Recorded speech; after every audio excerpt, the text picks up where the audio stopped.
Anda mulai berpikir-pikir nih, Anda akhirnya udah mulai tahu, memang kita punya impian masa tua itu bagus. Biasanya kan kayak jadi tujuan kita nantinya untuk kita pensiun mau seperti apa. Tapi memang kita harus realistis dan juga memang harus dipersiapkan sedini mungkin. Jangan nanti aja pensiun, ya sekitar 2 tahun lagi, oke baru kita siapin. Aduh. Tapi angan-angannya kayak Bayu tadi, pengen punya pulau atau kayak Adi, pengen punya rumah sebesar seluas 3 hektar.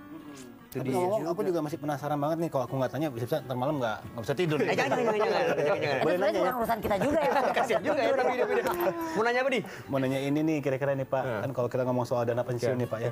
Sebenarnya bisa nggak sih kalau berupa misalnya emas atau berlian, karena ada karat-karat tertentu lah gitu kan. Terus juga ada juga properti. Nah itu kira-kira apakah itu bisa termasuk persiapan dana pensiun ya Pak? Pak Nanang kalau boleh berupa emas, saya juga di rumah udah ada Mas Aryo, suami saya. Kalau berlian mau dong, kalau berlian mau bling-bling. Emas. Oh emas, oke. Bukan Ini mas-mas. masih, bukan. kalau emas ini masih bisa dijual, kalau yang di rumah kan belum. Jangan. Gimana Pak Nanang? Oke, makasih Mas Ed. Jadi kalau kita bicara, kata tadi disebutkan properti, emas, berlian, memang barang-barang itu sebetulnya bagian dari suatu investasi. Bagian investasi dan memang juga kita bisa investasikan untuk dana pensiun. Nah, tapi sewajarnya gini, itu kan dalam artian kalau kita invest hanya dalam bentuk properti, emas, tiba-tiba nih harga properti turun, harga emas turun. Akhirnya kita end up dengan nggak punya apa-apa. Jadi masih bisa turun ya sebenarnya? Masih bisa turun. Nah, maka yang terbaik adalah kita mesti melakukan diversifikasi investasi dan diversifikasi program pensiun. Jadi katakanlah nggak hanya di properti, tapi kita bisa punya asuransi, kita bisa invest di reksadana, dan juga kita bisa invest di dana pensiun. Dan jadi kemudian di beberapa basket-basket gitu ya betul. Pak ya? Nah, atau mungkin kita sudah punya asuransi, punya dana pensiun atau reksadana, juga kita diversifikasi portofolio investasinya. Oke. Nah, itu Pak, tadi kan katanya kan juga harus realistis. Mungkin kalau punya mimpi yang besar ya nggak apa-apa ya, cuman mewujudkannya harus realistis, harus punya dana pensiun seperti tadi Pak Nanang bilang. Hitung-hitungannya gimana tuh Pak? Nah itu kan gini, kalau kita di Manulife, jadi bisa nanti ditanyakan ke Mbah Google ya, pensiun kalkulator Manulife. Nah itu biasanya nanti ada mywealth.info. Nah di situ ada namanya pensiun kalkulator. Ini gratis. Nggak perlu beli program Manulife dulu kalau masuk ke sini. Nah, jadi itu kita ngecek dulu sendiri ya? Ngecek istilahnya. Tapi kalkulator ini pasti untung kan Pak? Beda lagi ya itu ya. Gratis lagi cepat. Silakan Pak. Nah, di dalam kalkulator itu nanti kita bisa masukkan usia saat ini, terus kapan kita mau pensiun, terus sampai usia pensiun sampai kita mau menikmati dari usia pensiun sampai berapa lama, terus rata-rata pengeluaran sebulan itu berapa. Nah, terus kemudian juga asumsi investasi berapa yang mau kita masukkan. Nah, nanti kalkulator akan menghitung berapa jumlah proyeksi pengeluaran kita pada saat kita pensiun, terus cicilan kita setiap bulan pada saat ini umur kita, sampai pada saat kita pensiun itu berapa. Nah, nanti ada dihitung sama kalkulator sendiri tuh. Jadi istilahnya cicilan masa depannya yang perlu kita saat ini sudah tabung itu berapa setiap bulannya. Oh, tapi kita perlu tahu juga nih sebenarnya jenis dana pensiun tuh apa aja Pak? Oke. Kalau secara regulasi ya, jadi kalau bicara dana pensiun tuh regulasinya Undang-Undang 11 tahun 92. Ada 2 bentuk dana pensiun, yaitu dana pensiun yang disediakan oleh pemberi kerjanya, namanya DPPK. Ya. Nah, mungkin kalau kita kenal seperti dana pensiun Pertamina, dana pensiun Bank Indonesia. Nah, terus kemudian ada pemberi kerja yang memang dia tidak mau mendirikan dana pensiun. Nah, dia bisa masukkan itu ke namanya DPLK, Dana Pensiun Lembaga Keuangan, yang didirikan oleh perusahaan asuransi jiwa dan bank umum, seperti DPLK Manulife Indonesia.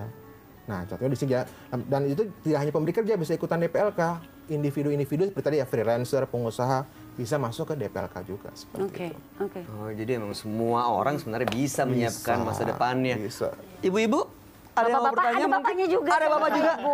Ibu-ibu, habis di depan ibu-ibu semua. Yang belakang dan bapak-bapak ada yang mau nanya mungkin ke Pak Nanang? Oh, silakan Bu. Apakah manfaat pensiun bisa saya ambil sebelum masa pensiun? Dengan ibu siapa maaf? Dengan Ibu Leli Kirana. Oke. Ibu Leli Kirana, apakah manfaat pensiun bisa kita ambil sebelum masa pensiun kita ya? Ya, pertanyaan sangat menarik ya. Kalau kita bicara apakah bisa diambil semua manfaat pensiun bisa diambil sebelum usia pensiun, jawabannya bisa. Tapi Cuma sayang nggak sayangnya, sih? ya, ada sayangnya nih tapi ya.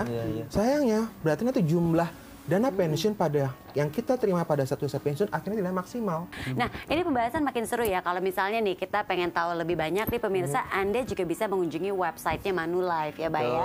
Karena Anda juga bisa mendapatkan banyak sekali informasi. Juga seperti tadi Pak Nanang bilang, bisa ngecek kalkulator apa Pak istilahnya Pak? Kalkulator pensiun Manulife. Nah, itu bisa dicari di search engine, nanti akan keluar ya Pak. Betul. Dan gampang kan Pak masukinnya?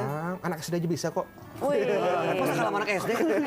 Iya, aku kebetulan TK. Jadi kalau salah.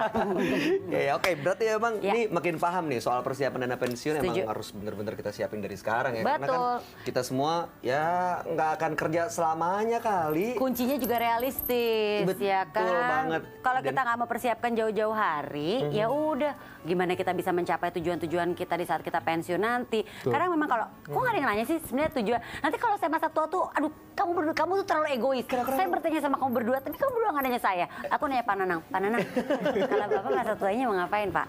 Kali aja bisa nebeng. Apa Pak? Kalau boleh tahu Pak? Kalau saya usia paling nggak bisa mendharma baktikan ilmu saya kepada masyarakat. Oh, luar biasa. Langsung malu kan? Pengen punya pulau, nggak ada artinya, langsung kayak cemen banget. Kecil banget. Kalau Angie pasti beda nih. Saya nebeng, saya ingin membantu Bapak Nanang merealisasikan bisa memberi ilmunya kepada orang banyak. Enakan terakhir ya. Sama dong. Makanya memang penting banget nih pemirsa untuk mikirin dana pensiun, dan itu harus dipersiapkan sedini mungkin supaya nanti nggak kaget terus berantakan semuanya, ya kan? Apalagi kalau ada rencana mau pensiun dini, ya kan? Wah, tuh persiapannya udah mesti jauh-jauh hari, ya kan? Nah, ini dia menarik sekali perbincangan kita hari ini. Terima kasih Pak Nanang sudah berbagi sama kita. Penonton di studio juga semakin jelas ya. Terima kasih. Ingin mewujudkan masa tuanya nanti, impian masa tuanya seperti apa. Tadi sudah dapat pencerahan dari Pak Nanang. Adi juga terima kasih ya Adi ya. Sukses buat usahanya. Dan jangan lupa kita masih menerima kiriman makanan dari restoran Adi. Buat Bayu, sukses buat impiannya. Amin. Nggak ngerti loh dia mau punya pulau loh ya. Boleh kok kamu nanti main ke pulauku. Aduh. Kalau bisa Anda punya, bagi dong ceritanya Iya ke kita ya. dong, mau di-share di Twitter kita @manulife_id apa impian Anda dan sebenarnya apa sih upaya Anda nih untuk mewujudkan impian Anda ya. Dan jangan lupa juga pakai hashtagnya GHMD. Kita ketemu lagi minggu depan tentunya bersama Bayu dan Angie di Ya, Gaya Hidup Masa Depan. Cicil masa depan mapan dari sekarang.